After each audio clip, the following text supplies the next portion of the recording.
Jogo de Palavra. As entrevistas de Rui Miguel Tovar. Olá, muito bom dia. Bem-vindos a mais um Jogo de Palavra, desta vez nos estúdios da rádio da Renascença em Gaia, com Henrique Calixto, presidente da Associação Nacional dos Treinadores de Futebol. Obrigado. Obrigado eu pelo convite, obviamente. É sempre um prazer estar aqui na Renascença e também com o Rui. Obrigado. A minha primeira pergunta tem a ver com o Henrique futebolista, porque fui dar com um gol seu, o primeiro, na primeira divisão, ao Belenenses. Diga? Primeiro e único. Foi o único gol.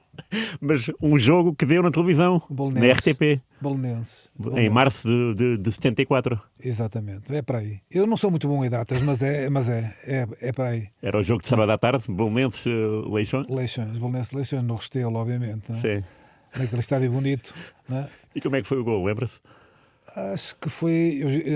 Eu jogava a central e a defesa de direito. Nesse jogo joguei a defesa de direito e descaí do lado direito. Foi um cruzamento remate. Penso que foi assim. Mas foi assim. Mas dar na televisão tem significado. Naquele tempo. Mais importante, ou não? Era importante. Hoje é uma coisa perfeitamente normal, não é? Mas nos anos 70 um jogo na televisão era uma forma de potencializar os jogadores, não é? E até os próprios clubes. E era sempre bom. Eu pergunto porque com certeza que a sua família acompanhou. Sim, claro. Porque era dia de jogo na RTP. Claro, toda a gente e os amigos e toda a gente. Quando havia jogos na televisão tinha grandes audiências. Porventura ainda não havia lá os problemas das audiências, do share, não mas, havia nada não é? disso, claro. Mas era. E sentimos nós, toda a gente ia ver esses grandes jogos. Okay. E depois aqueles comentadores que não eram iguais a estes, não é?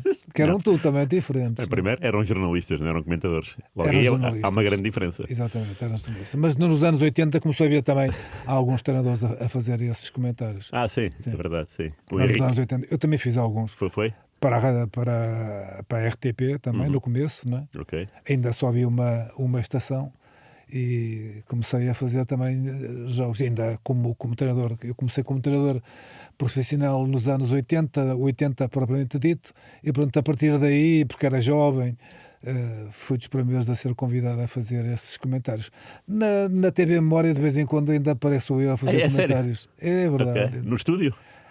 Sim, no estúdio, obviamente, no estúdio. No estúdio. Não tinha memória disso. E o Henrique, porque é que começou tão cedo a treinar? E porque é que abdicou do futebol tão cedo? Há várias razões, porque primeiro não era um jogador que pudesse ir longe, né? E eu tinha perfeita consciência disso. Depois, quando acabei o curso de Educação Física, um dos meus treinadores, o António Teixeira, pediu para é uma figura do Futebol Clube do Porto, não é? Exatamente. Foi dos melhores marcadores e era um treinador de pensamento tático, não é? Okay.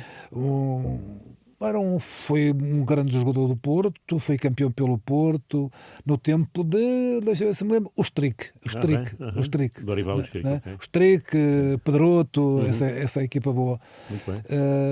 E ele foi para o Boa Vista e eu tinha acabado o curso e pediu para eu ir e obviamente eu fui. Não? Como adjunto. Naquele tempo não era adjunto, era preparador físico. Okay. O preparador físico. Sim. Dos primeiros a entrar, né? Os preparadores físicos no futebol a dar alguma consistência ao treino, nomeadamente na vertente física.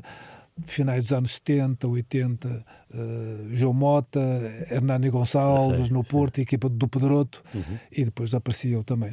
Também foi dos primeiros a aparecer aí. E o que é que era esse Boa Vista? Tinha quem? Boa Vista tinha Matos como guarda-redes, Arthur, Almeidinha, Júlio, Folha, Eliseu, Ailton, a gente Palhares, a gente de facto com uma grande presença já na primeira divisão, que era como se chamava ao tempo, e também de grande capacidade técnica, né? Okay. Era uma vista forte, já candidato a ir à Europa. E quanto tempo ficou como preparador físico? Depois as coisas correram mal, em dezembro o António Teixeira foi embora e eu fiquei como treinador principal. Nos anos 80. Eu, em 80, tinha 27 anos. Portanto, eu nasci em 53. Mas havia jogadores mais velhos que o Henrique, então? Quase todos. Ou menos, quase 50% era Arthur. Como é que era lidar com isso? Com naturalidade, porque eu sou de fácil relacionamento, não é? E com naturalidade. Naturalidade, porque enquanto treinador adjunto nós temos uma relação muito mais horizontal que o treinador principal. É muito difícil o treinador principal ter aquela relação horizontal com os jogadores, mesmo que queira. Os jogadores também não entram por aí. Eu tinha esse handicap e por isso fui bem aceito e as coisas correram perfeitamente normais. E nesse primeiro ano, até dezembro, estivemos mal, estávamos numa situação periclitante e acabamos a segunda volta em quarto lugar. Levámos foi o visto à Europa. Isso é Boa Vista de Valentim Loureiro? Já? Ou ainda não? Não, ainda não. É Tabeira da Mota. Quem? Tabeira da Mota. Nunca ouvi falar. Tabeira da Mota. É o antecessor de Valentim Loureiro? É um dos antecessores, né? O Valentim sai e entra. Okay. E sai o Tabeira da Mota e entra outra vez o Valentim. E eu volto, eu vou para os Salgueiros depois, é o primeiro ano, não fico, vou para os Salgueiros, subimos de divisão, fico mais um ano e volto ao Boa Vista já aí com o Valentim Loureiro. Já agora, a experiência de Salgueiros mete liguilha, não mete? Mete uma liguilha, subimos na liguilha, uma liguilha que foi uma liguilha muito engraçada porque é uma liguilha que é feita em 2 anos, em 2 épocas desportivas. Então, não é? Porque começou em junho e acabou em agosto? Não. Então. Começou após o campeonato, né? Já não sei se é 82, 81, 82. Só que houve um processo entre a Académica e o Alcobaça. Primeiro começámos a jogar com o Alcobaça, depois o Alcobaça ganha o processo, sobe automaticamente e é a Académica que vem acabar a liguilha. Okay. Portanto, fizemos uma liguilha com uma equipa e depois no começo da época com outra. Okay. Né? Portanto, se bem me lembro, o Penafiel, a Académica, Farense e Salgueiros. E subimos da divisão. E Salgueiros a jogar no pelado? Ainda pelado. Só no ano seguinte é que acabaram os pelados. Sim. E subiram de divisão? E subimos de divisão. Portanto... E ficamos e depois ficamos a ter que jogar no Leixões no ano seguinte, quando estivemos na primeira. Nesse ano fizemos a liguilha e fizemos e disputámos a primeira divisão. É claro, não é? Sim. E pelado, depois no ano seguinte é que foi obrigatório irmos jogar para o Real Bade. Quem não tinha Real Bade não podia jogar em casa, não é? E jogámos no Leixões. Foi? O Salgueiros não tinha dinheiro para meter relevado e jogar no Leixões, é isso? Não, porque naquele tempo fazer relevado era uma coisa muito complicada. Pois, eu imagino, sim. Ele demorava um ano, não é? Ok. Porque se tinha que fazer lá as infraestruturas básicas, os saneamentos, as britas e não sei o que mais. E depois... Então jogaram a época toda no Leixões, foi? A época toda no Leixões. Mesmo salvo erro um jogo já só na parte final. Okay. Porque para aquilo crescer, a relva tinha que crescer, não é? Sim, claro. E de pelado era preciso pôr a brita, os tubos de circulamento e depois a areia e depois a terra e depois semear. Cuidado, aquilo... Todos... Eram tempos difíceis. Hoje os jovens não acreditam. Hoje mudar o Real Bade é uma semana, não é? Pois, não é? Okay. Eram tempos mais difíceis. E esse Salgueiros quem é que tinha? Aí tínhamos Constantino, que era um avançado, não era? Era irmão do Frasco. Ok. Barradas, Soares. Guarda-redes, né? O Barradas guarda-redes? Barradas, guarda-redes, o Soares, o Luís Pereira, o Silva. Já havia Penteado, não? Não. O Penteado é muito depois. Estamos a falar do começo. O Salgueiros tinha estado na segunda divisão durante 19 anos, 18 anos. Foi? E só aí é que subiu, não é? Okay. Foi uma festa. Aquilo era um clube diferente. Era um clube muito diferente. Era um clube de bairro. Era um clube de bairro, de esquerda, não é? De esquerda e de esquerda no sentido de que Humberto Delgado, quando na sua campanha eleitoral quis fazer um comício no Porto, não havia espaço nenhum e só o Salgueiros é que se deu o Vidal Pinheiro. E a partir daí... Espetacular, não sabia disso. Foi queimado, não é? Estamos a falar de gente que eram dirigentes, que eram homens contestatários ao regime, não é? O próprio Vidal Pinheiro também. E pagou, ficou. A partir daí o Salgueiros nunca mais teve hipótese, a não ser Acha? Depois, Ah, é? sim, também dizem eles, Ok. os salgueiristas de longa data, que a partir daí ficaram marcados, Marcados. obviamente. Né? Ok, não sabia. E eram dirigentes. Henrique Medina, por exemplo, era um grande, foi fundador do Salgueiros, é porventura o maior retratista português, pinturas a óleo, não é?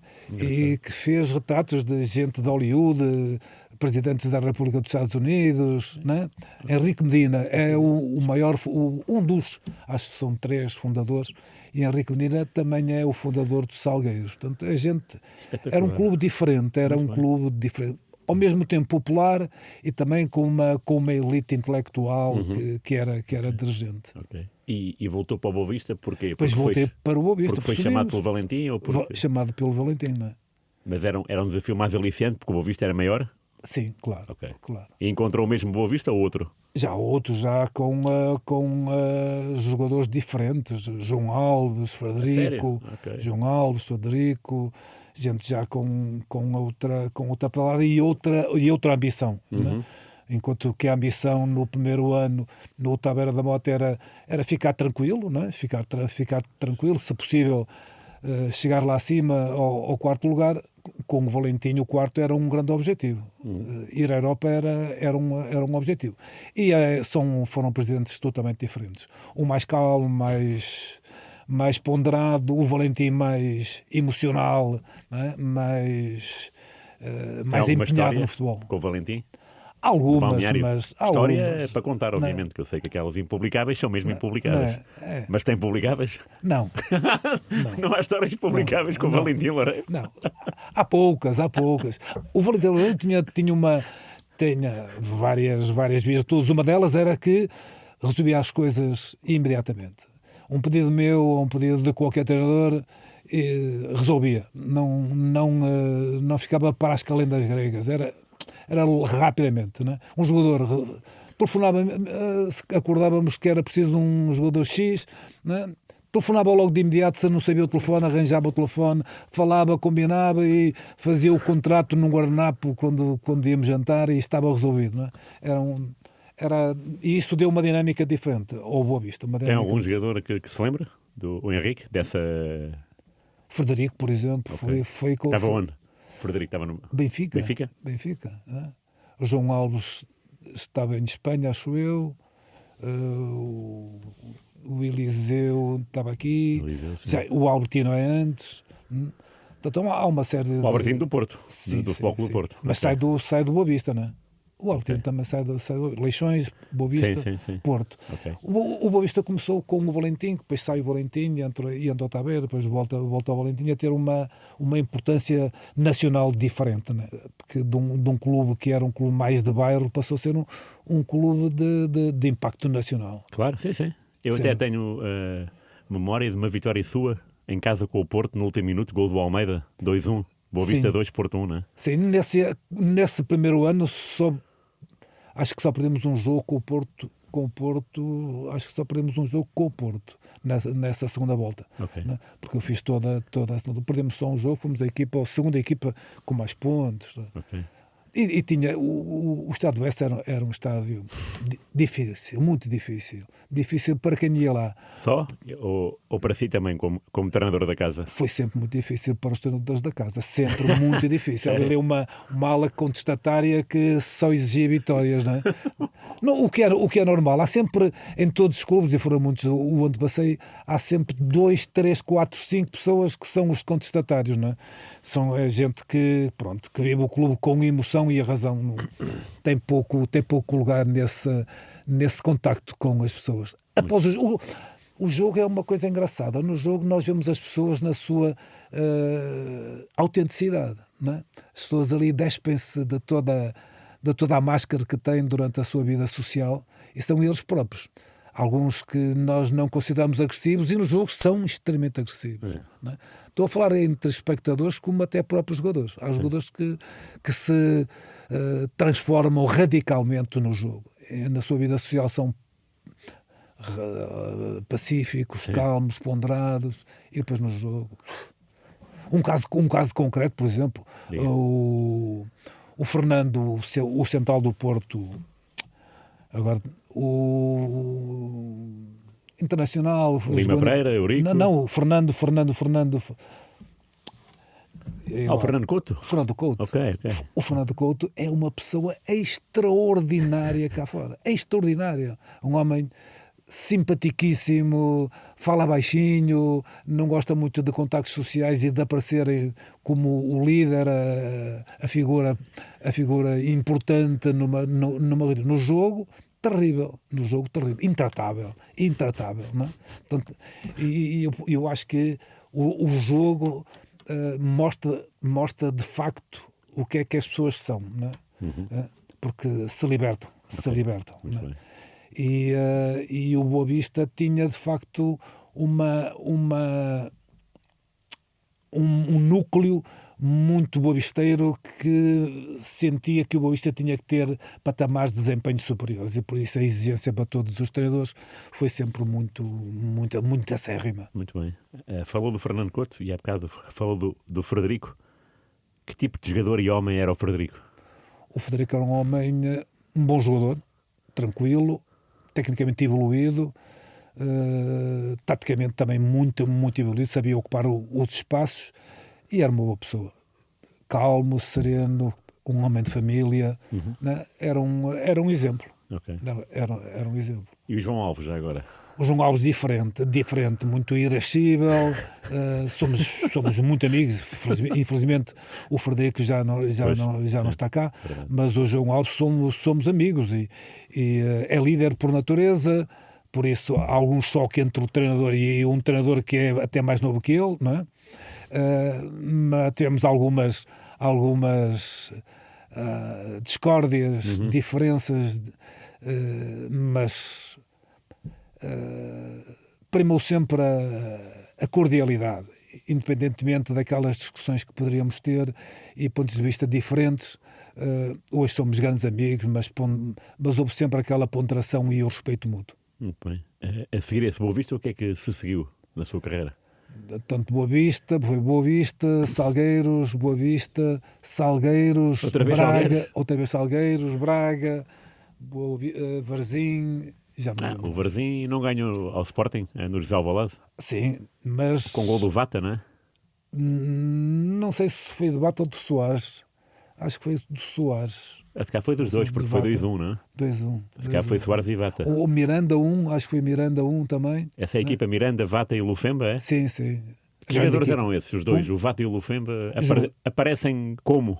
Aparecem porque o Varzim tinha um grande sócio, muito amigo do presidente, que tinha grande poder económico e vivia em Angola. Okay. E portanto foi ele que os trouxe, não é? Jogadores que tinham de certeza alguma preponderância no futebol angolano, e ele também, como pessoa importante em Angola, trouxe-o para o Varzim. E são dois jogadores diferentes, não é? O Lufema tecnicamente muito evoluído, o Vata menos evoluído, mas muito forte no 1 contra 1, e sentia o feeling do golo, e era um marcador, obviamente era um marcador não tão elegante. O Lufema foi dos jogadores mais elegantes que eu conheci. É sério? É? Bonito, é o que se chama bonito a jogar, sim, não é? Sim, bonito a jogar, okay. Sempre com elegância, movimentos, sempre muito coordenado e tecnicamente super evoluído. Ok, mas eram jogadores disciplinados? Ou... Sim, muito disciplinados. Okay. Os angolanos, em princípio, são muito disciplinados. Okay. E os africanos também não há grandes problemas. Pois, ok. A minha pergunta é que apareceram de paraquedas e de facto formaram uma dupla muito boa? Sim, o Vata ponta de lança, o Lufemba mais médio ataque de ligação e com golo também, com muito sentido do golo. Mas a jogar em linhas mais recuadas. E que esse Varzim tinha o Lúcio na baliza, não? O Lúcio na baliza, nesse ano foi internacional, Lúcio, okay. Miranda, Zé Maria, Brito, Belmiro, Paulo Pires, Soares, Rui Barros. Rui Barros também? O Rui Barros, está na primeira divisão um ano, ajuda-nos a ganhar uma liguilha, ganhamos também Outra vez? Sim, e subimos de divisão a primeira vez, depois eu volto ao Varzim também depois, e o Rui Barros está nessa equipa. E o Rui Barros era o Rui Barros já? Ou ainda era um miúdo à procura? Um miúdo que tinha vindo da Colher. Da Covilhã, lembro. Sim. Ainda nem carro tinha nesse tempo, não é? Vinha de comboio. O Rui Barros é o jogador mais humilde que eu conheci. Um homem que não renega as suas raízes, não é? Raízes pobres. O pai era trabalhador numa fábrica de móveis, mas trazia sempre o pai, não é? E vinha de comboio para a Póvoa, não é? Incrível. E é um ser humano, para além de toda a gente o conhece como jogador incrível, né? Não só como tecnicamente, mas também como entrega ao jogo, uma entrega total ao jogo, mas como homem supera aquilo que é como jogador, é muito melhor homem do que o jogador. Portanto, estou a pô-lo aqui ao nível que ele merece. É um ser dos poucos jogadores que eu conheci com um coração grande, com uma humildade sem limites e que nunca quis ser estrela. Nunca quis ser estrela. O sucesso, e teve grande sucesso em Itália, claro, não é? Sim. No Mónaco, mas o sucesso nunca o embriagou. Sempre simples. Boa, sim. Já homens bons. No futebol há gente muito boa, muito boa. E naquele tempo ainda não havia o síndrome dos estrelatos, né? Sim, verdade. Né? De serem estrelas fora da sociedade. Eu tenho uma ideia que é, antigamente os jogadores eram ídolos, agora são vedetas. Exatamente. Essa é uma boa caracterização. Né? E gente que jogava muito bem. Claro. E que se hoje tivessem a hipótese de jogar, de recuarem no tempo, ou melhor, se fosse ao tempo o mercado que é hoje, sim, ganhariam muitos milhões. Claro. Gente muito bem cotada. Sim. E o futebol português, nesse tempo, não era tão cotado porque não teve o sucesso de treinadores portugueses no estrangeiro, ou melhor, não tinha as hipóteses dos treinadores portugueses irem para o estrangeiro. Claro. Não é? O primeiro salvo erro foi o Artur Jorge, depois o Quinito, não é? O Artur Jorge, depois de ser campeão, foi para o Matra Racing, não é? O Quinito foi para a Espanha e depois para as Arábias, e ganharam, mas aquilo esboroou, não é? Esboroou, não houve uma continuidade. Hoje nós somos melhores, temos melhores jogadores, eu diria que temos tão bons jogadores como no passado, mas com outras hipóteses e com outro prestígio que o país futebolístico lhes traz, lhes aporta e que lhes abre muitas fronteiras. Não é? Bem, às vezes nós pensamos que o futebol só começou com o Mourinho, não é? Não, e claro, com o Cristiano. Não. Não é? Sim. Mas não, nós tivemos jogadores espetaculares em termos. Não começou nem com o Mourinho. Conheci treinadores, tive o privilégio, porque eu comecei muito cedo, de ter o privilégio de conhecer treinadores com uma profundidade incrível. Não é? Pedroto, Fernando Vaz, Manuel de Oliveira, todos com estilos diferentes. Todos com Fernando Vaz diferente de Pedroto, Mário Wilson, de conhecer Manuel pessoalmente, de Oliveira. diz. Sim, sempre a relacionar-me com eles, não é? E eu pertencia à mesa da Assembleia do Simbol, que foi um sindicato criado pelo Pedroto, não é? Okay. Portanto, era o Pedroto presidente da Assembleia, era o João Mota e os restantes vice-presidentes, era o João Mota, o Moraes, o António Moraes, o Quinito e eu. Éramos 4. E Simbol quer dizer o quê? Sindicato? Sindicato de jogadores da bola, sindicato da bola, Okay. sindicato sim, bola, Okay, Simbol, okay. Né? Simbol, que nasceu aqui no Porto, por autoria do Pedroto, em contraponto, em antítese ao sindicato dos treinadores de futebol, né?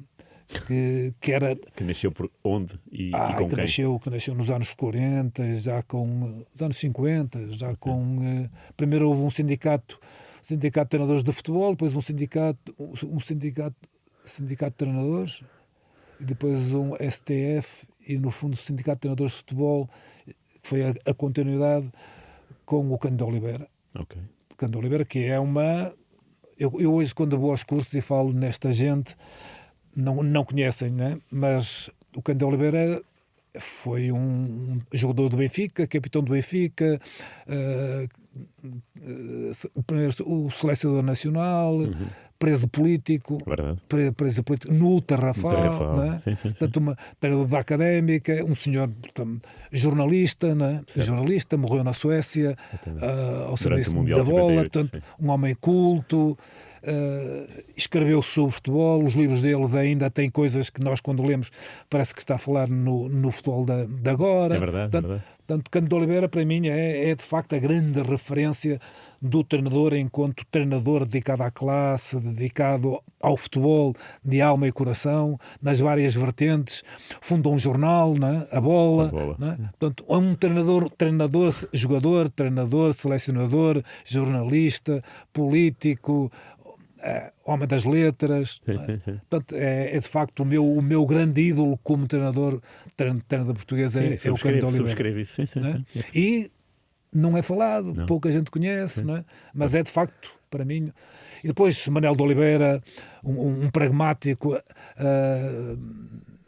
António Medeiros, dava muito bem com Medeiros, um homem hilariante de rir, sempre bem disposto. Esse tinha histórias incríveis. Ele tinha uma rivalidade com o Joaquim Meirim ou eram amigos? Rivalidade e com amigos. Tinha mais rivalidade com o Manuel de Oliveira. Ok, está bem. Eu sobre o Medeiros, sobre histórias do Medeiros, ele contava eu sou uma pessoa conhecida no mundo inteiro. O Leixões, ele começou no Leixões, foi jogar a Taça das Taças, porque ganhou em 61 ao Porto. Ao Porto, nas Antas. E foi à Roménia. Sim, verdade. E então diz ele a contar: perdi-me, e agora onde é que está o hotel?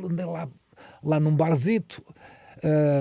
Onde é que era o hotel? Não sei onde é que era o hotel. Bati numa porta, abriu-me, veio uma senhora.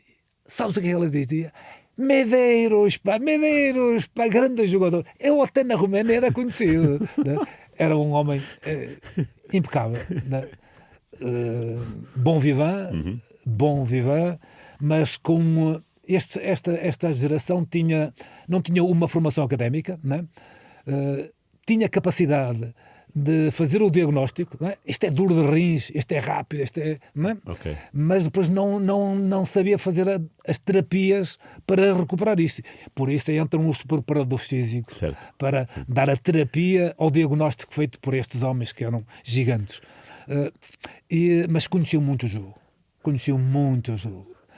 Eles conheciam o jogo de trás para a frente, da frente para trás. E a psicologia também? Do sim, jogador? Aquela psicologia do jogador da rua. Não? Okay.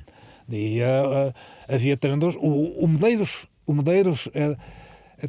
era conhecido às vezes por o Medeirinho, não é? Tinha algumas coisas do Meirinho, não é?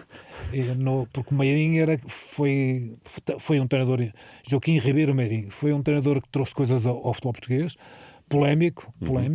Todos esses tinham intervenção social, coisa que não se vê agora. Verdade. O Pedro tinha uma intervenção social, o Medeiros tinha uma intervenção social, o Meirinho tinha uma intervenção social, o Fernando Vaz, muita intervenção social. Agora os treinadores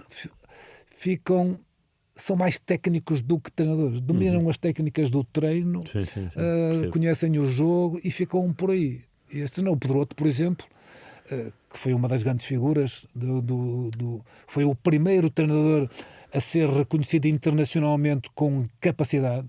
Nos anos 80 aparece um livro de francês que se chamava Au Carrefour des Méthodes, em que fazia análise das grandes equipas europeias, e o Porto estava lá.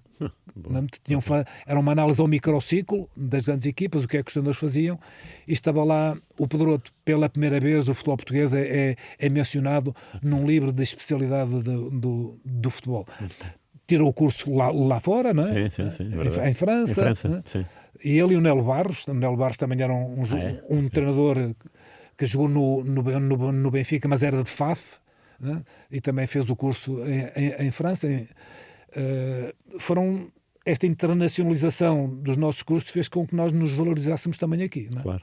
Os primeiros cursos são em 41, Federação e Federação INEF, né? Em conjunto, mas depois não houve uma grande tradição. E a partir de 85, sim, já com a Associação Nacional de Treinadores, é que houve uma aposta muito substantiva na formação dos treinadores. Penso que aí está a base do sucesso dos nossos treinadores. Até essa altura fazia-se um curso e podia treinar tudo, desde as regionais, formação, selecionador nacional, e nós implementamos um percurso formativo profissional de 4 níveis, não é? E acho que a partir daí sim houve uma grande conivência também com as universidades, né? O saber para as metodologias do treino, para as teorias do treino, que foi extremamente importante, e o treinador português teve uma base sólida em termos mais do treino do que do jogo, não é? Porque do jogo estas figuras que eu referenciei sabiam tudo, não é? Sabiam tudo. Eram perspicazes, sem poder fazer grandes alterações. Eles, com os mesmos jogadores, alteravam a estrutura da equipa, as dinâmicas da equipa. Eram gente muito, muito vivida no jogo. Muito vivida no jogo. Foi uma excelente geração. Essa foi uma excelente geração. Sim, e não houve... Engraçado é que hoje fala-se muito naquela dicotomia entre velhos e novos, não é? E eu entrei neste núcleo, fui muito bem aceito aos 27 anos, com uma formação académica, talvez dos primeiros, e fui extremamente bem aceito. Extremamente bem aceito. Né? Coisa que hoje as pessoas, os mais velhos, recebiam muito bem os mais novos, e houve um período, já no século XXI, em que os mais novos postergaram os treinadores mais velhos, porventura porque pouca informação.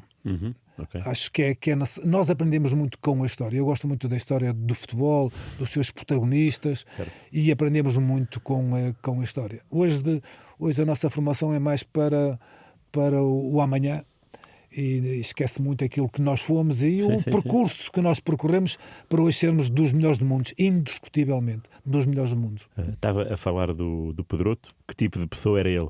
Pessoa, não treinador. Culto, um homem culto, com uma grande experiência de vida. E ele muito cedo tinha uma série de irmãos, né? Ele era de Lamego, tinha uma série de irmãos. O pai, que era militar, morreu muito cedo, e ele era, acho que o homem mais velho. Ele tinha 7 ou 8 irmãos e irmãs. Começou a ser o homem da casa, a ter que ganhar dinheiro. Veio para o Leixões, para Júniors, e já ganhava dinheiro, e trabalhava na pesca como contabilista, porque ele tinha o 7º ano. Ter o 7º ano naquele tempo já era, sim, era uma aventura, não é? Era uma... Pronto, mas era inteligente, fiel aos seus amigos, um adversário difícil e um inimigo, quando inimigo, terrível, não? Terrível, mas com uma grande ânsia de saber, não é?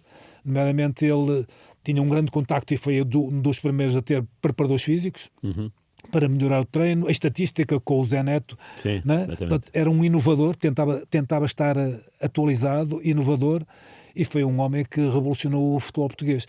Ganhou um título europeu como selecionador de 61, claro. De 61, e que pouca gente sabe. É verdade. Muito antes do Benfica. Muito antes. Não é? Antes não, no mês anterior. Sim.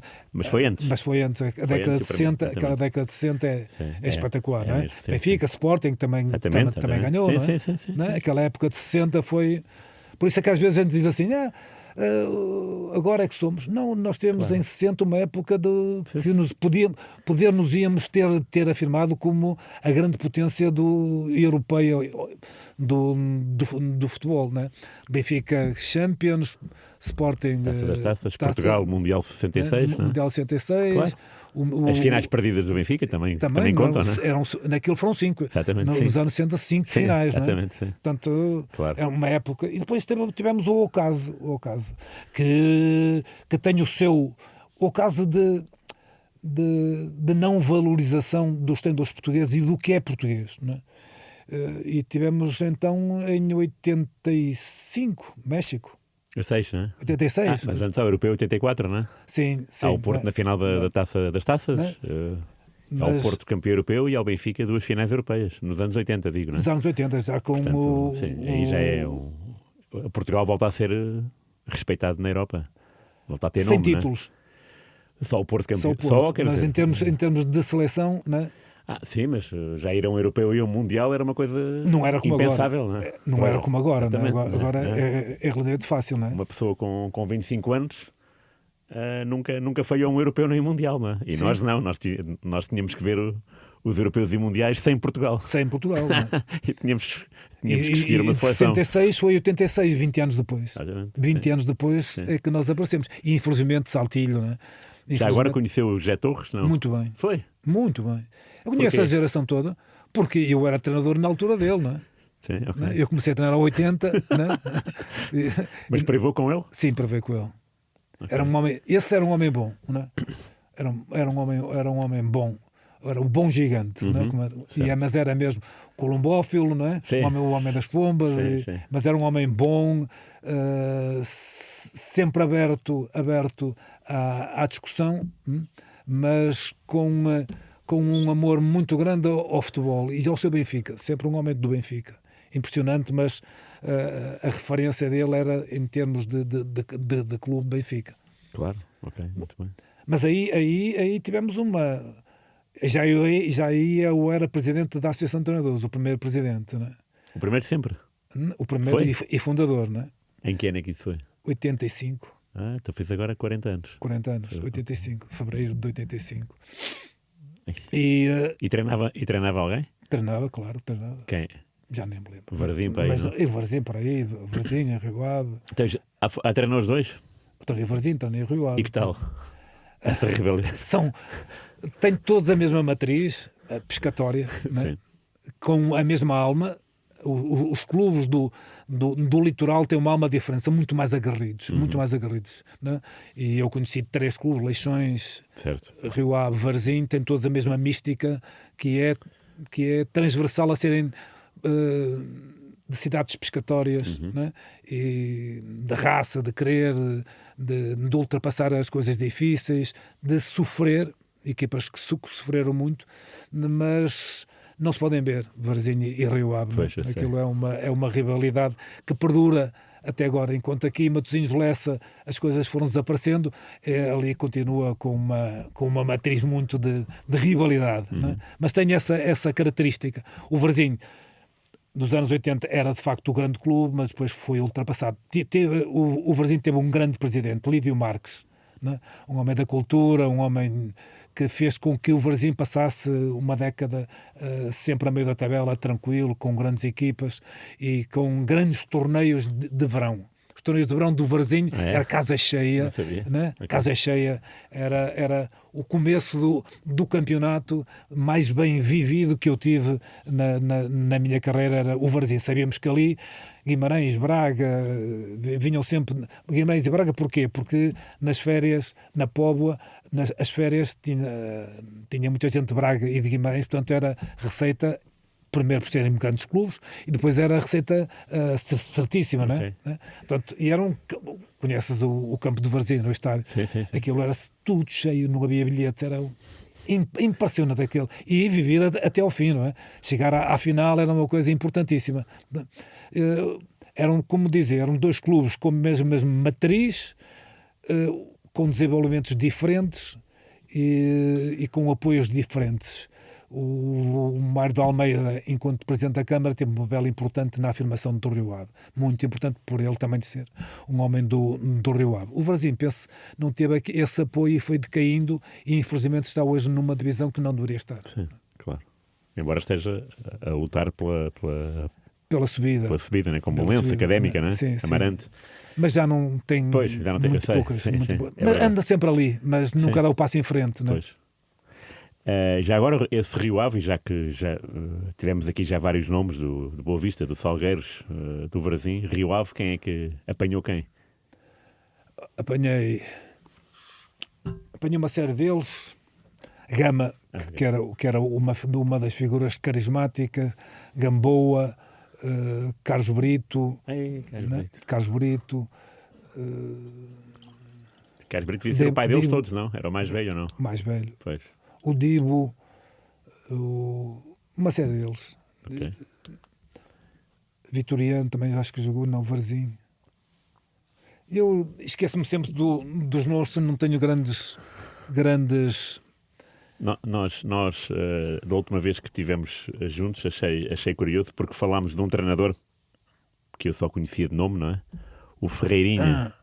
E o Henrique Caliço contou-me uma história deliciosa que eu não fazia ideia do seu Rio Pele e do estilo de jogo. Sim. Que era o quê? Era o tiki-taka, não é? Era o tiki-taka, era dele? Era dele. Do Ferreirinha. Hoje, nós dizemos, aqueles que conheceram bem o estilo do jogo do Rio Ave e o Ferreirinha, se nós tivéssemos ido para o estrangeiro fora e ficássemos lá 10 anos e voltássemos e víamos aquela equipa a jogar, isto é a equipa do Ferreirinha, não é? Sem saber que era o Ferreirinha, porque era característico, triangulação, muito técnico, sem esticar o jogo, sem passe longo. E esse é Rio Pele, não é? Rio Pele, lá nos final dos anos 70, 80. E quem é o Ferreirinha? Jogou a bola? O Ferreirinha jogou a bola, jogou com o Pedroto, era um baixinho, meio campo, mas jogou profissional, foi profissional, muito amigo do Pedroto, de tal forma que o Pedroto, enquanto selecionador nacional, treinava aqui no Porto com a seleção e num jogo de treino pediu para que o Rupel viesse jogar às Antas, não é? Foi? Porque treinava nas Antas. Quando começou o treino, passado meia hora, estava o Rupel a ganhar 2-0 e o Pedroto disse: quem é que está a treinar? É o Rupel ou é a seleção? Acaba o treino. Não. Já estavam a levar um baile à Ferreirinha, não é? Portanto, era característico também. Era característico. Muito bem. E não morreu, porque o futebol português nunca foi o futebol de passo longo, claro, não é? Sim. Foi sempre de tabela, de toque, triangulado, sim. Toque curto, passa e vai, não é? É verdade, não é? Sim. Sempre de grande criatividade, não é? Sim. Portanto, e o Ferreirinha, para mim, é o apogeu disso tudo. Ao tempo, obviamente. Estamos a falar final dos anos 70, e Piruta, Luís Pereira, foram jogadores que marcaram. Depois, não é? Exatamente. Portanto, há treinadores que marcaram não só o estilo, como a época, como a entrada da psicologia no futebol também. Meirinho, por exemplo. Sim, e o Meirinho trouxe também uma coisa que é a autoestima do jogador. Não é? Por exemplo, pela primeira vez nós vimos a caminhoneta do clube e ter à frente motares da Polícia de Viação e Trânsito, ainda Polícia de Viação e Trânsito, não é? para abrir caminho. Isto dava uma autoconfiança à equipa, não é? E ele foi inovador. Por exemplo, o aquecimento no campo é do Meirinho. Foi o primeiro treinador a fazer aquecimento no campo. Porque antes era no balneário, não é? No balneário. Okay. E eu ainda sou desse tempo a fazer aquecimento no balneário. Quando entrava em campo era para jogar? Era para jogar. Não entrava, nem se via sequer se estava cheio, se não estava, não é? Não é? Fazia-se sempre fora do estádio. Com ele começou a fazer-se dentro e isso hoje é uma prática. Não é? Sim, hoje é corriqueiro, mas na altura nada. Nada. Lembro perfeitamente como é que se treinava, como é que se fazia aquecimentos, não é? no balneário. Não é? Agachamentos, saltos, movimentos só de flexibilidade, mas em termos cardiovasculares não havia corrida, não havia nada. Não havia espaço, nada. Não é? Enquanto que isto era uma contradição, enquanto que nós, nos treinos, não é? Era dentro do campo, tudo dentro do campo. Sim. Era uma contradição. Mas era assim. Não é? Hoje, quando se conta isto, as pessoas ficam malucas. Isso é impossível, não é? É impossível. O Henrique já falou de vários clubes. Há aqui mais um que é Passos Ferreira, não é? Sim, Passos Ferreira. Que é o último capítulo da primeira divisão, pelo menos, não é? Sim. E que tal foi essa aventura? Passos Ferreira teve um crescimento forte. Acho que um dos primeiros a subir a divisão foi o Vítor Oliveira, não é? E a partir daí o Passos Ferreira cresceu em termos estruturais, tinha uma estrutura muito familiar no sentido de um grupo de amigos que sustentava o Passos Ferreira, e tinha uma norma que era: o presidente que saía não podia deixar dívidas, não é? Portanto, quem fosse para o Passos Ferreira sabia que se extravasasse os orçamentos das receitas próprias do clube, tinha que pagar do bolso dele ou correr a amigos. Portanto, essa era, nesse tempo ainda era assim. No Passos Ferreira eu estive várias vezes, tive 2 vezes, mas a melhora, para não descer, outra para subir, e na primeira divisão tivemos uma época excelente em 2013, acho que 2013, em que o Paços Ferreira começou mal, eu entrei em dezembro e depois ficámos a meio da tabela perfeitamente tranquilos. Penso que foi a primeira época que o Sérgio Conceição entrou para o Olhanense, porque fizemos dos últimos jogos em Olhão e eu aí não anunciei que não ficava no Paços Ferreira. Tinha um projeto para a Arábia Saudita e depois não se concretizou. Mas era um clube que tinha uma característica, não sei se agora tem, mas infelizmente está numa posição muito difícil na segunda divisão, na segunda liga. Tinha uma característica que era, pagava pouco, mas pagava sempre. Nunca nos vários anos que estive lá, nunca falhou um pagamento o Paços Ferreira. Gente de cumprir e com ótimas instalações já. Campo central, o estádio, hoje muito, muito diferente e melhor, com 2 bancadas, ao tempo só havia uma, mas com 2 campos de treinos, um de relva sintética, outro de relva natural, o que não era muito normal nesses clubes, em todos os clubes, terem os 3 grandes ou os 4 grandes, mas o Paços Ferreira tinha instalações e tinha uma coisa que era isso, pagava certíssimo. E tivemos vários jogadores que fomos contratar que vinham para o Paços Ferreira porque sabiam que iam ganhar menos, mas que era pago integralmente. Não é? O Paços foi um clube que me marcou porque tinha essa característica e teve sempre presidentes muito ligados às equipas. Não é? Presidentes que trabalhavam ligados às madeiras, ligados às mobílias, nomeadamente o Hernani, que foi um dos grandes presidentes do Paços Ferreira. Muito bem.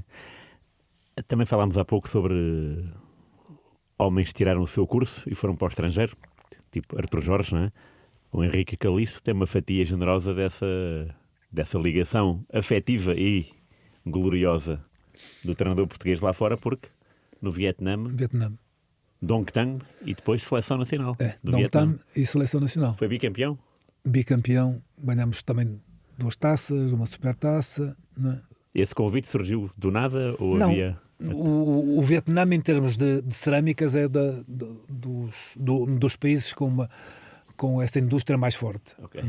Fortíssimo mesmo. Até porque na Ásia, as casas normalmente, por exemplo, nós usamos aqui essas carpetes, madeiras, eles usam azulejos, tudo azulejo. Quente, úmido, para limpar é muito mais fácil, não é? E fora das casas também pouca pintura, mas muita cerâmica fora, não é? E portanto é fortíssima. Também é um país com 100 milhões de habitantes, não é? Portanto, essa fábrica, o dono dessa fábrica, Mr. Tang, vinha comprar aqui produtos para as cerâmicas a Leiria. Né? E agora esquece-me o nome do engenheiro que falava com ele, estava ligado à Académica. Eu tinha treinado a Académica e esse senhor, esse presidente... daí o Fernando Couto. Sim, o Fernando Couto. Treinou o Fernando Couto na Académica. Exatamente. Então espera aí, só um parênteses. O Henrique Caliço é treinador do Fernando Couto naquele jogo particular com o CSKA. Exatamente, que houve aqueles Fernando problemas... Couto e o Stoichkov. Exatamente. Grande problema, não é? Foi mesmo? Foi mesmo um grande problema. Já agora conta o problema, porque eu li, mas já não me lembro. Pegaram-se os dois, né? Né? E o Fernando, os 2 miúdos. O Fernando devia ter 19 anos, 20 anos, né? E o Fernando Baixo, que esteve no primeiro ano no Famalicão e depois foi para a Académica. Acho que é essa. Sim. Não estudei isso, mas acho que é essa a sequência. Sim. Portanto, e o Fernando agressivo, extremamente agressivo, não é? Foi para cima dele lá no jogo. Pegaram-se. Isso é no Calhambé? Não, no estádio municipal. Municipal. Né? É um jogo particular, mas claro, no estádio municipal. Pegaram-se e as coisas tiveram... Se não houvesse intervenção dos treinadores, as coisas seriam muito mais sérias do que aquilo que foi de facto. Mas uma pega a sério. Num jogo particular, o jogo esteve parado, pronto, mas... E depois jogaram no Barcelona, os dois. Jogaram os dois, não é? Porque o Fernando, não sei. Era o que eu dizia, o Fernando, em termos de relação fora do campo, era uma pessoa ímpar, excepcional. dentro era intratável. Mas ficava cego, era? Ficava cego, entrega-se de tal forma ao jogo que é um excelente profissional, Sim. excelentíssimo profissional, dava tudo aquilo que tinha e aquilo que não tinha, e isso tinha alguma repercussão na forma como ele jogava. Agressivo, duríssimo, leal, mas duro, sempre com uma entrega a 100%, que o Stoichkov também não gostou, porque era um jogo. Primeiro porque era um central difícil, não é? E segundo porque era um jogo particular, e normalmente nos jogos particulares a gente vai facilitando, mas o Fernando não facilitava de maneira nenhuma. Já agora, essa académica tinha quem? Tinha Pedro Xavier? Não. Não. Que académica é essa? Vargas, Rocha, Mito,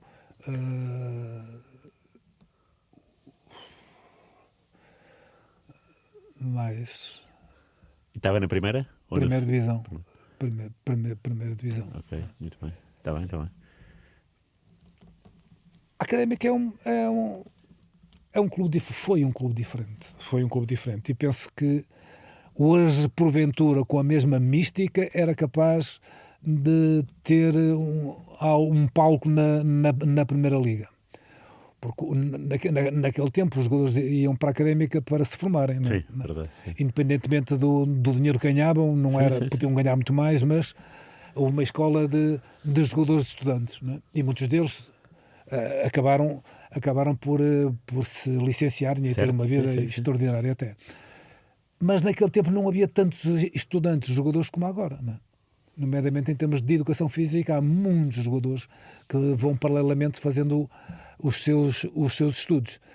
Se a Academia, se a Universidade de Coimbra olhasse mais para o futebol, como por exemplo as universidades nos Estados Unidos, não é?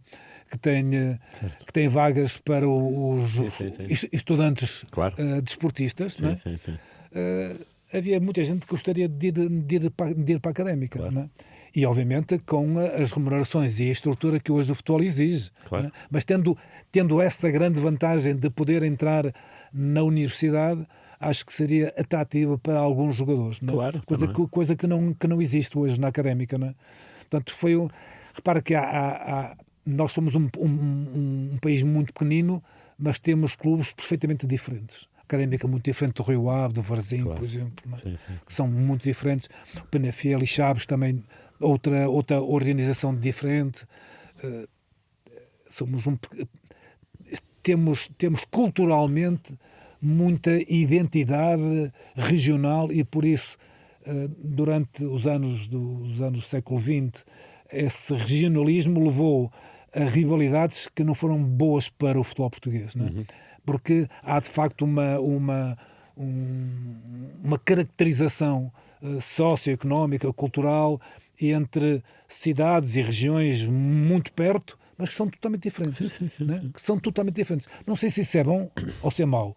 Numa primeira perspectiva é mau porque a rivalidade aqui às vezes leva a excessos. Se a rivalidade fosse salutar, mas não, aqui quando há rivalidade normalmente há excessos e tudo que é excessivo é sempre mau. No Vietnã não se lembra do nome do engenheiro em Leiria, porque treinava a Académica, não é? Eu treinava a Académica, ele era da Académica e esse vietnamita pediu ver se ele arranjava 2 ou 3 treinadores para irem para lá. Okay. E esse senhor engenheiro Fausto, uma excelente pessoa, Fausto, incluiu o meu nome, o meu currículo e eu fui chamado para ir lá. Para falarmos lá ao Vietnã. Falarmos. Só falar. Okay. E eu, obviamente, que aceitei porque ir ao Vietnã era bom, porque tínhamos a guerra do Vietnã nos Estados Unidos, não é? E isto, naqueles anos 70, era marcante, não é? Sim. Era a Ucrânia daquele tempo, não é? Era a Ucrânia daquele tempo. Nos jornais portugueses. Portanto. Sempre, não é? E foi uma guerra que marcou o mundo, não é? Ver quem são estes vietnamitas que derrotaram os Estados Unidos, vamos lá ver, fui lá, pronto. O projeto era bom, tanto financeiramente como as condições do clube já eram bom, tinham um centro de estágio, não é? E estava em que anos já agora, só para... 80. A sério? 80, 2000, perdão. Ah, 2000, ok. 2000. Sim.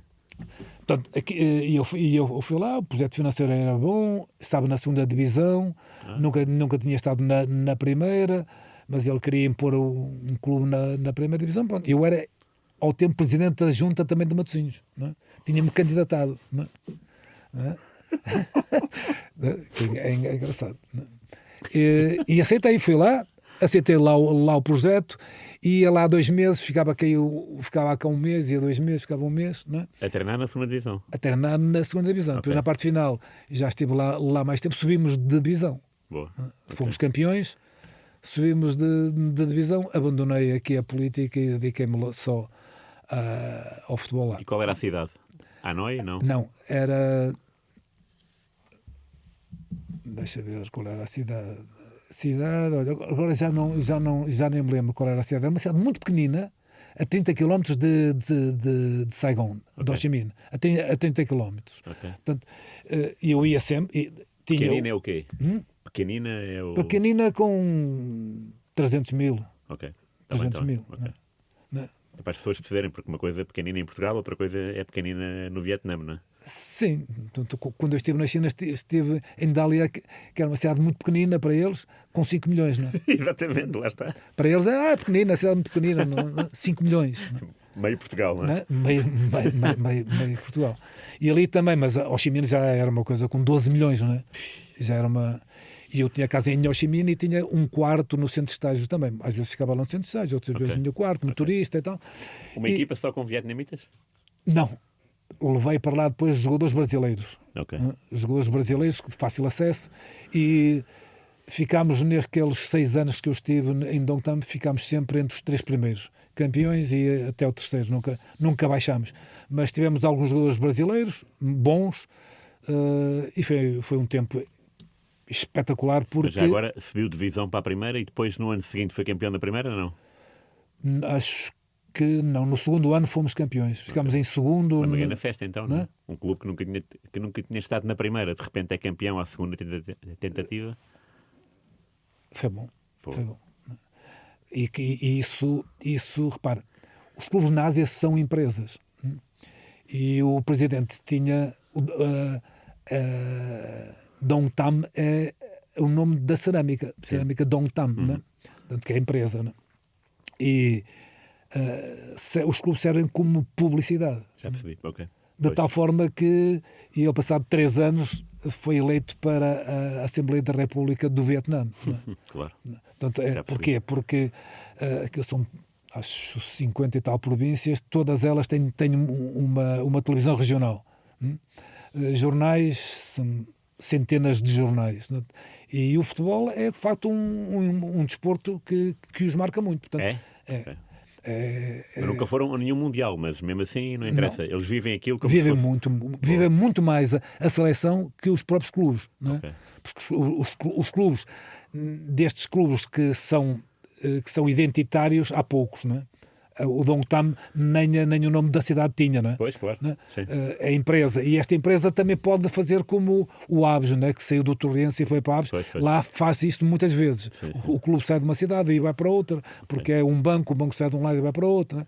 Portanto, isso não cria muita identidade. Há um ou outro clube que são identitários, mas com a seleção é sempre estádio cheio, sempre loucura.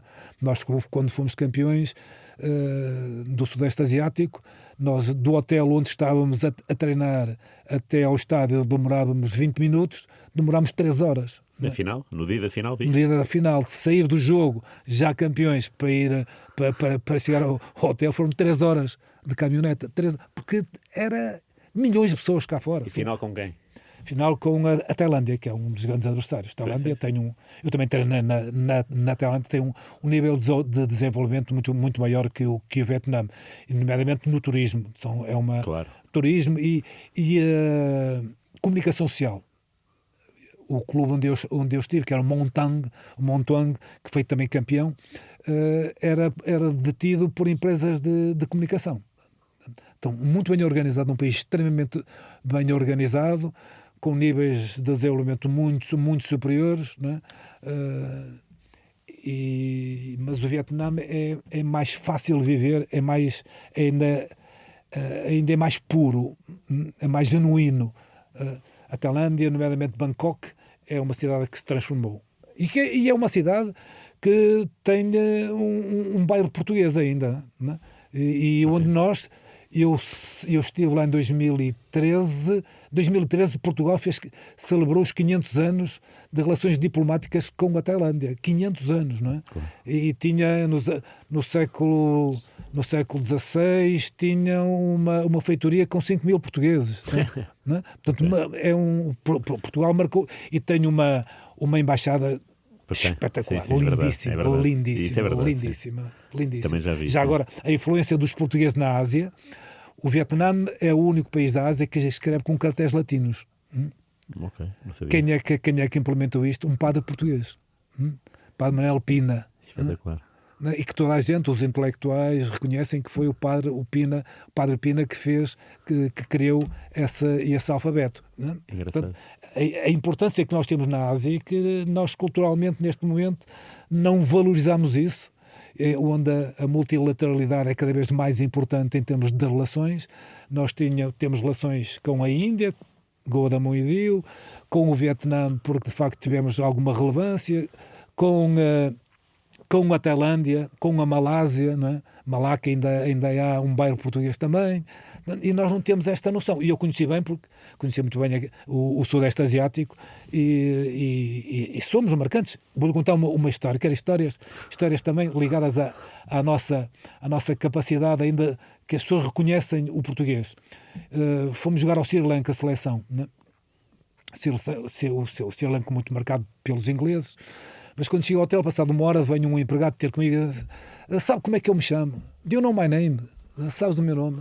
Não. My name is... O meu nome é Dom Manuel de Melo. E eu devia ter rido ou sorrido. E eu disse, you don't believe? Não acredita. Wait a moment.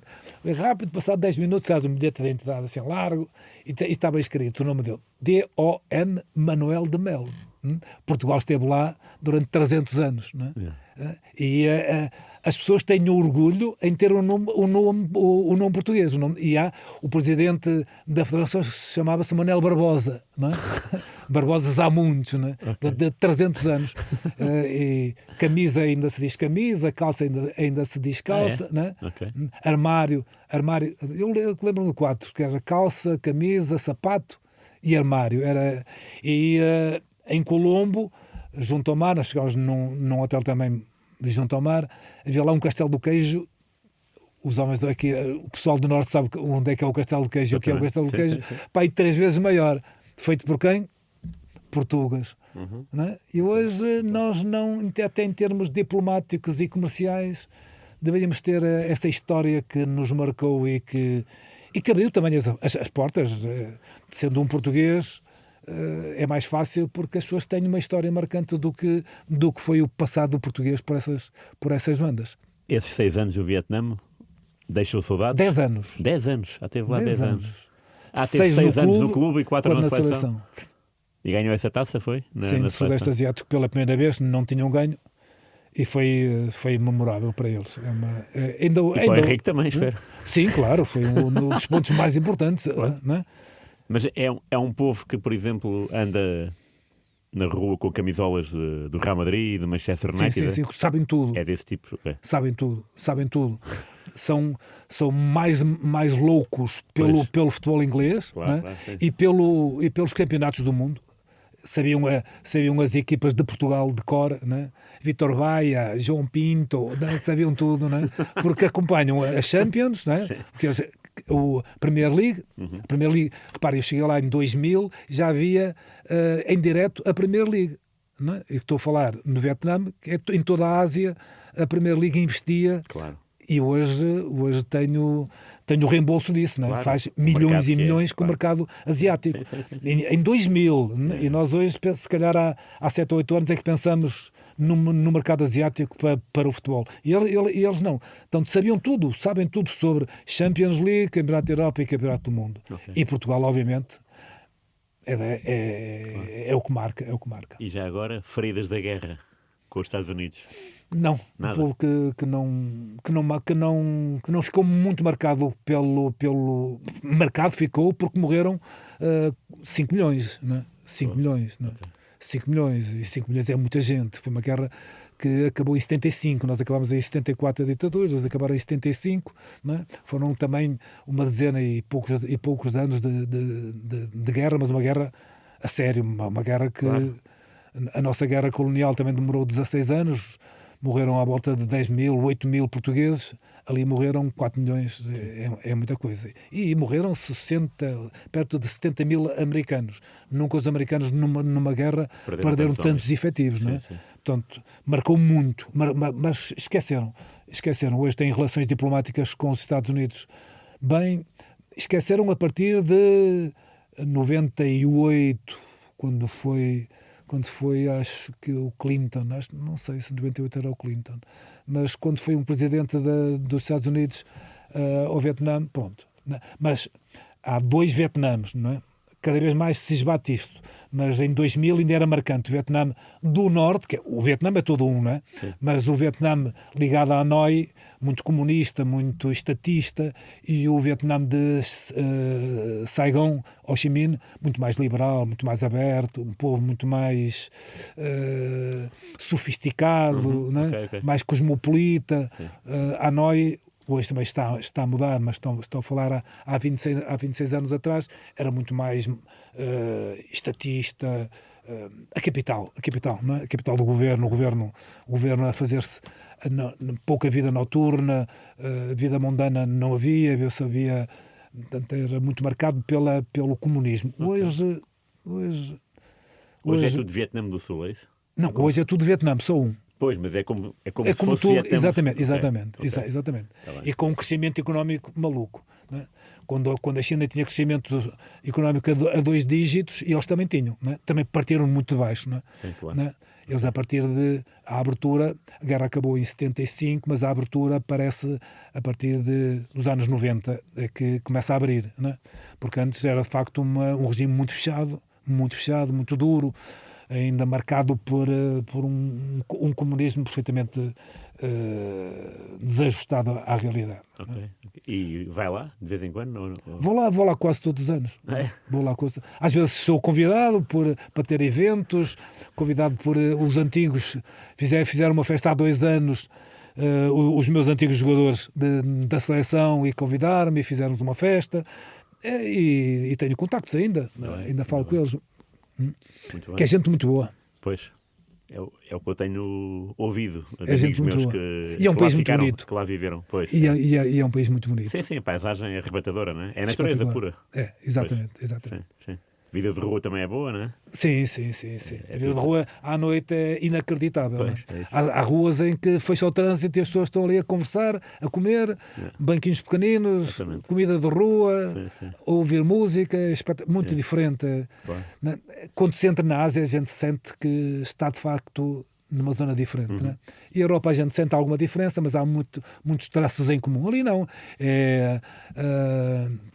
A arquitetura diferente, a face das pessoas é diferente, não é? A comunicação ninguém entende, obviamente, não é? É muito diferente, muito diferente. Última pergunta relacionada com o seu cargo atual, o Presidente.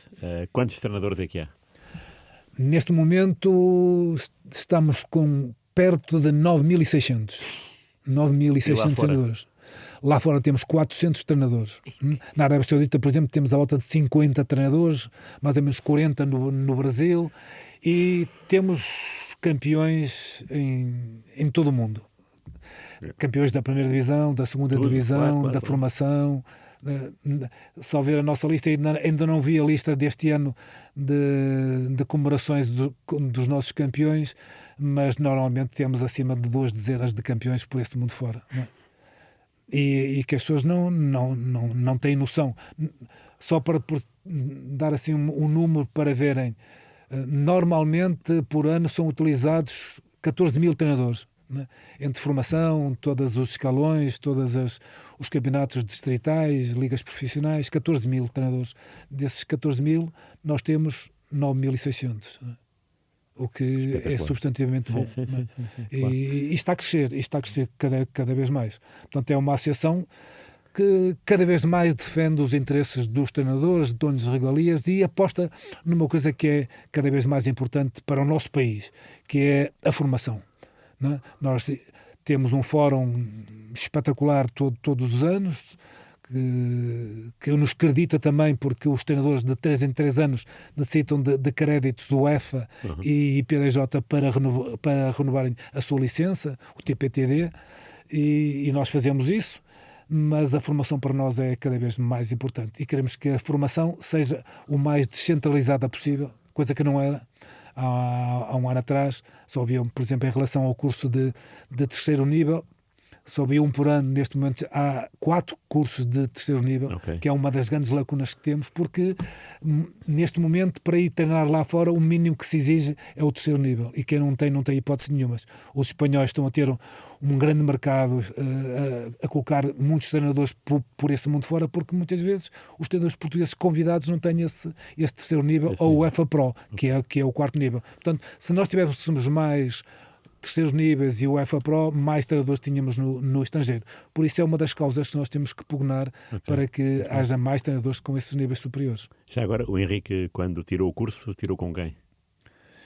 Olha, eu tirei o curso com muita gente, e foi o primeiro curso do Simbol aqui no Porto em 79, acho eu. Tirei com o Jaime Graça, foi? Né? Jaime Graça, o adjunto do Zé Torres no Mundial do México. Sim. Freitas, o 112 do Porto? Sim. O 115, né? 115, agora o 112. Freitas, Diniz, lembro-me do Diniz, do Sporting e do Porto. E do Porto também. Aquele extremo, alto extremo. Né? É uma série deles. Muito bem. Está bem. Obrigado, Henrique. Obrigado eu. Não, obrigado nós pela sua história. Histórias. Histórias boas. Histórias boas do futebol. Muito boas. Com os cuidados técnicos de Paulo Teixeira e Catarina Santos, foi o Jogo de Palavra, em Gaia. Voltamos para a semana. Muito obrigado e abraço.